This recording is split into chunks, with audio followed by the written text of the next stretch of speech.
It's Roddy 2K here, and, I just wanted to let you guys know that my friend Solo here has just made the best build in NBA, 2K22. And, make sure to subscribe, drop a like, and, enjoy.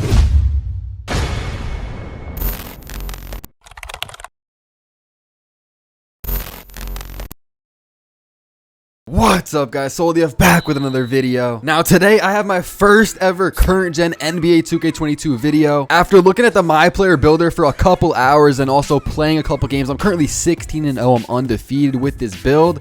I have officially found the best guard build in NBA 2K22 current gen. I'm not gonna lie, current gen 2K22 is looking kind of fire. The cruise ship, all the vibes, everything about this game seems fire so far. The shooting seems really good. It's overpowered. You can shoot with a low 3-point rating this year. I want to see if Mike Wang is gonna patch it. I don't know. It seems good right now, but everyone is just knocking down shots with no badges. But yeah, today I'm gonna show you guys the best guard build on NBA 2K22 current gen as of right now. We're about to hit 400,000 subscribers though, so if you guys are new, make sure to subscribe to the channel, press that red subscribe button, turn on my post notifications so you guys don't miss a stream or upload. I'm not only posting videos on YouTube and streaming on YouTube, but I'm also streaming on Twitch a lot. So if you guys aren't already following my Twitch, make sure to follow me on Twitch, Solo_DF on Twitch. I might be live right now, so check that out. And also, if this video reaches 10,000 likes, I will drop my NBA 2K22 jump shot video. Like I said, I'm undefeated. This jump shot is cash. I'll drop it at 10,000 likes. But anyways, let's get into the video. All right, so I am now in the My Player Builder. As you guys see, we got a little Solo in the flesh. First name Demon, last name Solo.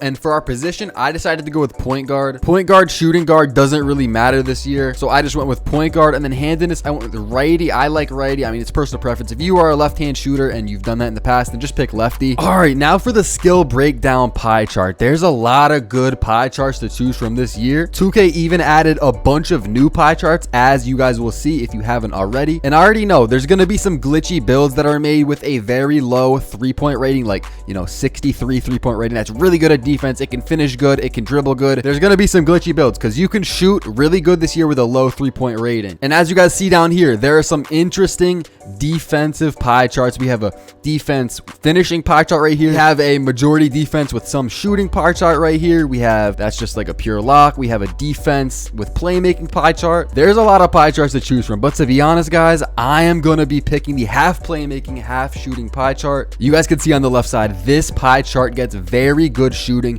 and very good playmaking. It will be able to dunk and take layups. I mean, it's not going to be like a slasher. Like, I'm not going to be running into the paint just dunking on dudes, but this build can finish if it needs it. And then defense is okay on this build. I mean, it's not terrible, but if you're pretty good at the game, then you shouldn't have many problems playing defense. And if you're playing threes with this build, you're probably going to be playing with a lock, so you'll just be guarding corner. For the physical profile, no doubt pick the top one, which is the all agility pie chart. It's going to make you the quickest. Now for the attributes, which is pretty much the most important part of this build. So we're instantly going to go down to shooting. We're going to max out our mid-range, which gives us a 90. 3-point goes to an 87. Free throw is also going to be maxed, goes to a 90. Post fade is only going to go to a 78. So we're not going to max it completely, but we are going to get that 25th shooting badge. If we max it, you guys see, we don't get a 26 shooting badge. So there's no point. Just keep it down at 78 for the post fade. Next up, go to pass accuracy, max that out to 88. Ball handle also gets maxed out, 87. So we're going to have 21 playmaking badges, which in my opinion is a solid amount. It is most likely more than enough. Also, shooting badges at 25, you might be thinking maybe that's a little bit much. Well, when it comes to badges, if I'm picking a category that I want to have a few leftover badges that, I could throw a couple badges on, like bronze, like catch and shoot, for example, or clutch shooter, just some badges that you could throw on bronze. I prefer shooting to be the category that I have extra badges left over in. So that's why I like getting a ton of shooting badges. But let's go back up to the finishing section. So driving layup, we're going to max it out to an 80. Driving dunk is only going to go to a 60. So in order to get, I think it was an extra defensive badge, as you guys will see, I had to take the driving dunk down to a 60. I was thinking like 64 to a 60. Like, is that really going to change much? I don't think you can really get like contact dunk animations at like a 64 overall anyways. So drop it down to a 60. And then when it comes to the defense, you're going to want to max out the perimeter defense. Lateral quickness is also going to be maxed. Steal is going to be maxed to an 80. And then block is going to go to a 29. So you're only going to put it up 2. And then both rebounds are going to be max. As you guys see here, we have 8 defensive badges. So the badge layout for the build, as you guys can see in the bottom right hand corner, we have 1 finishing badge, which I had last year. It's not really much of a problem. Like I said, this build is not meant to be a slasher, but it can dunk, it can get layups if it's wide open, even slightly contested, some of them will go in. But we have 25 shooting badges, 21 playmaking, and 8 defense. And I like this badge layout a lot, as I will show you guys the badges later that I recommend you put on this build. I think this badge layout makes a lot of sense. For the body shape, it's personal preference, but I usually always go compact. Now for the height, and the height matters a lot. If you guys are new to 2K, then you probably don't know the importance of height, but height matters a lot because look,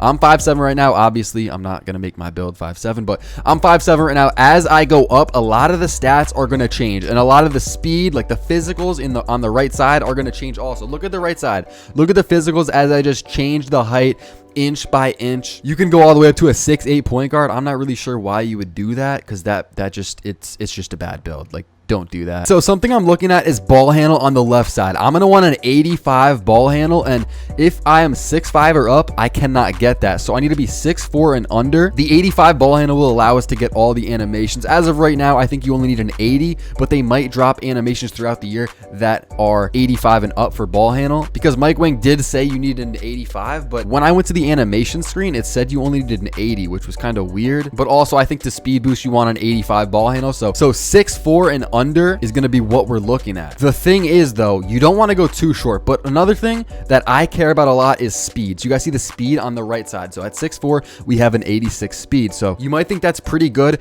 but I would rather have either 89 speed or 90. So 6'2" and 6'1" are really the two heights that I like a lot. So the height that I decided to go with is 6'2". That's the height that I went with in NBA 2K21. I think it's a good height because you go 6'1" or maybe even 6 feet, and that's just a little too small in my opinion. 6'2" is the perfect mix. You're going to be fast. You're going to have a solid ball handle. So I decided to go with 6'2". Now for the weights, you're going to want to go to 169. The reason that I go 169 is because look at the physicals. When you're at 170, your Excel is an 89. Bang, 169. It goes up to a 90. So you guys will see if you go minimum weight, you know, your speed and Excel don't go any higher. So you might as well just go 169 on the weight. Now for the wingspan, and one thing you got to remember is this build is an offensive superstar. So when it comes to a build like this, you don't really want a lot of wingspan because look, that'll really jeopardize the build. If I go max wingspan, I'm only going to have an 83 three-pointer. And I know I said that you could shoot with a low three-pointer this year, but on a build like this, you want a very high three-pointer. So I decided to go minimum wingspan. That's what I did last year. It still worked out great. You can look at my channel. It's the most viewed video on my channel, 1.8 million views. A lot of people like that build, and I went minimum wingspan on that build, and so I'm going minimum wingspan again in NBA 2K22. Now for the takeovers, I really recommend you go sharp take. If you want to go shot creator, I guess you can, or playmaker, I guess you can, but sharp take, in my opinion, is definitely the best takeover. My player build complete. You press yes, and now it'll show you the name of the build. You guys probably already knew that it was going to say playmaking shot creator, but yeah, I built a playmaking shot creator second year in a row with shades of Stephen Curry, Damian Lillard, and Kirk Heinrich. All right, so we have one finishing badge on this build, and there's not too many options. Maybe you go with limitless takeoff. I feel like that badge is going to be kind of glitchy this year. I don't know if it'll work good on this build since I'm kind of short, but that badge is glitchy. Posterizer is another one that's definitely going to be good. Giant Slayer is another option. Fearless Finisher is another option, but I decided to go with Slithery Finisher with our one finishing badge. All right, so now on this build, we have 25 shooting badges, and this is the layout that I decided to go with. So this year, the range extender badge, or the limitless range, whatever you want to call it, that badge has been split into two. You have Chef, which is for off the dribble deep threes, so I have that on Hall of Fame, and then you have Limitless Spot Up, which is for like catch and shoot deep threes. I have both of them on Hall of Fame. Hot Zone Hunter Hall of Fame, I mean, that's a given. Like, Hot Zone Hunter has been one of the best badges in 2K for a while now, so get that on Hall of Fame. Green Machine also Hall of Fame. That one makes a lot of sense. Like, it's just one of the best shooting badges in the game. Blinders, if you guys played Next Gen last year, you guys know how OP this badge is. It's gonna lessen the shock and test on your shots. And then obviously it's only day one when I'm uploading this video, and I haven't really tested out all the badges, but lucky number 7 seems like a badge that's going to be really good. It seems like it's going to be glitchy, so I have that on Hall of Fame. But of course, I have not really tested this full badge setup, but this is what I'm going for with this build. Lucky number 7 gives a boost to early shot clock jumper, so I think in the first 7 seconds of the shot clock you have a boost, so I feel like this badge could be pretty glitchy. I say Deadeye. Clutch Shooter is another one you could throw it on.